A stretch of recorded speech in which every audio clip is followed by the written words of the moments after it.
აქტიური და დატვირთული გამოდგა იარვის ეს კვირა საქართველოს ბიზნეს ასოციაციისთვის, სადაც ერთდროულად რამდენიმე შეხვედრა გაიმართა. სწორედ ამ შეხვედრებზე ვისაუბრებთ ასოციაციის აღმასრულებელ გუნდთან. სტუდიაში ჩვენთან ერთად არიან ასოციაციის აღმასრულებელი დირექტორი ლევან მეფხვაძე, აღმასრულებელი დირექტორის პირველი მოადგილე აკაკი საღირაშვილი. დილამშვიდობისა ბატონო, მოგესალმებით ბატონო. დილამშვიდობის. ბატონო აკაკი, თქვენგან დავიწყებთ და გეტყვით მიზეზს, თქვენი პროფესიული წარსულის ხელს მიწყობს. ამ კითხვის დასმაში შეხვედრებს შორის იყო ბიზნეს ასოციაციის ტრანსპორტის კომიტეტის ხდომაც, სადაც რა ვიცი, მე მგონი ყველა ტიპის ტრანსპორტის, სახმელეთო, ავიაცია, რკინიგზა და საზღვაო მიმართულებებზეც მოხდა მსჯელობა. რა საკითხები იყო განსახილველი და რა პოზიციებზე ჩამოყალიბდა ბიზნეს ასოციაციის კომიტეტი ამ მიმართულებით? მოგესალმებით, დიდი მადლობა რომ მოგვიწვიეთ თქვენსაც ეთერში სასაუბროთ. დიახ, ეს ხდომა ჩატარდა, იცით თქვენ რომ ჩვენი ასოციაცია გახავთ ერთ-ერთი ყველაზე მსხვილი ასოციაცია და მულტისექტორული ასოციაცია. შესაბამისად, კონკრეტული სექტორის მიმართულებებს ჩვენ საკომიტეტო ზუსტად ფორმატში განვიხილავთ ხოლმე და ჩავატარეთ ეს ტრანსპორტის და ლოგისტიკის კომიტეტი, სადაც განვიხილეთ თქვენს მენახსენები პრინციპულად ყველა სექტორი, რომელიც ეხება. რო დავიწყოთ საზღვაოთი, იცით თქვენ დაინერგა საქართველოში უკვე და წარმატებით მუშაობს საზღვაოთი ფანჯრის პრინციპი, რომელიც სხვადასხვა დავინო ბოლომდე ამერიკელების დაფინანსებული არის, ამერიკის მთავრობის დაფინანსებული არის და დღეს უკვე გემები საქართველოში შემოდის ციფრული პლატფორმით, სადაც 450-მდე მომხმარებელი ყავს ამ პლატფორმას და დროიზოგება, ყველა შესაბამის უწყებას წვდომა, ვალიდაცია მიმდინარეობს და ასე შემდეგ. მაგრამ ამის გაგრძელება არის კიდევ ერთი შემავსებელი პროექტი, რომელიც ეხლა მიმდინარეობს, ანუ ეს თუ ეხება მხოლოდ გემების მოსვლას, ტვირთის გადმოტვირთვას ან დატვირთვას და გემის გასვლას, მეორე პროექტი, რომელიც EBRD-ის ხელშეწყობით ხორციელდება, ეხლა ეს გახლავთ უკვე ნავსადგურების გაერთიანების სისტემა, რომელიც ტვირთებზე ფოკუსირებს და სწორედ აი ამ პროექტზე იყო საუბარი. Ну, რა თქმა უნდა, როცა ჩვენ საუბრობთ საზღვაოზე, მისი გაგრძელება და ხერხემალი ჩვენი ტრანსპორტის, ეს გახლავთ რკინიგზა, საკმაოდ წარმომადგენლობითი იყო რკინიგზის დელეგაცია.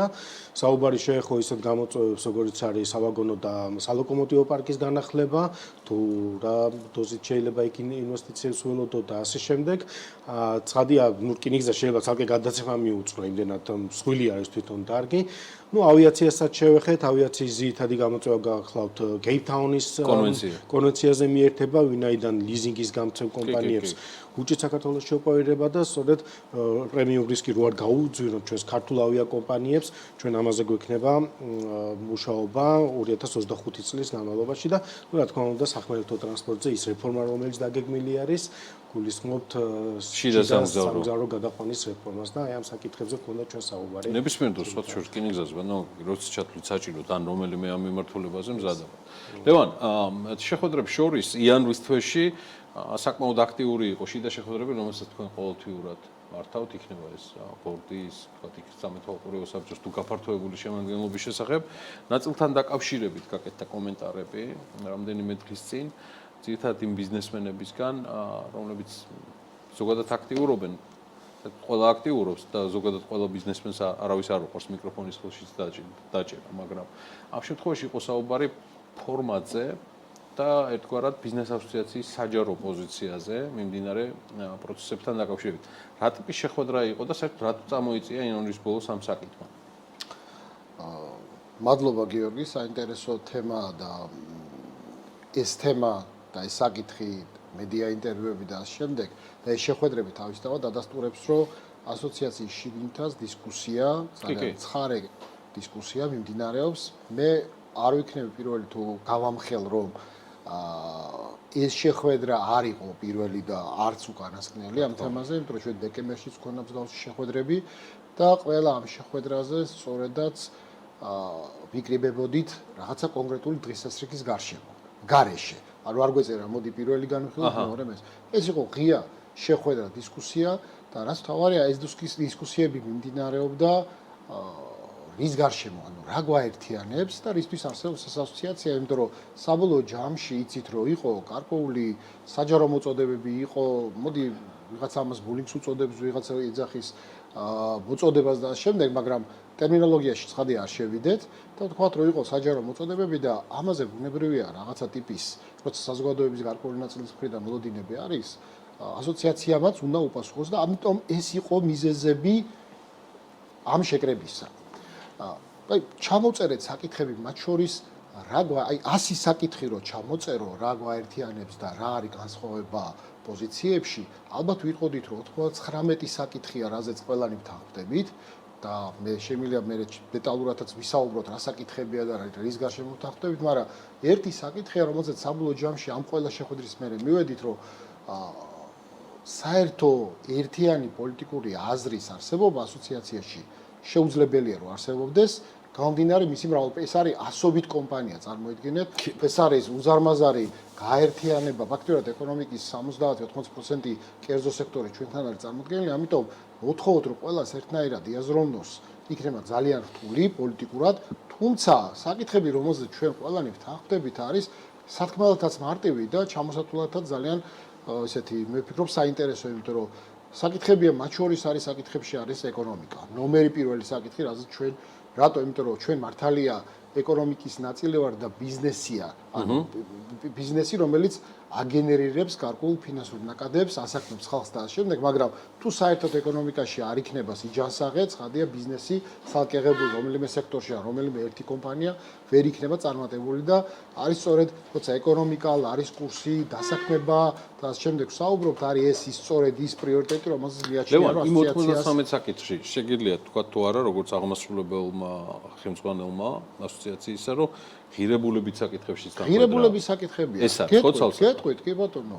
მეორე ერთ-ერთი მნიშვნელოვანი, რაზეც ძირითადი ნაწილი ალბათ ვთანხმდებით ასოციაციაში, ეს არის ის, რომ ღირებულების ნაწილიდან გამომდინარე, რომ მიუხედავად იმისა, რომ განსხვავებები ჩვენ შორის შეიძლება არსებობდეს, უნდა იყოს ურთიერთპატივისცემა და რაც ნორმალურია განსხვავებულია. მიუხედავად იმისა, რომ საზოგადოებაში დღეს არის, აი არავის არ მოგწონს. ეს არის ძალიან მკაფიო მკვეთრი პოლარიზება.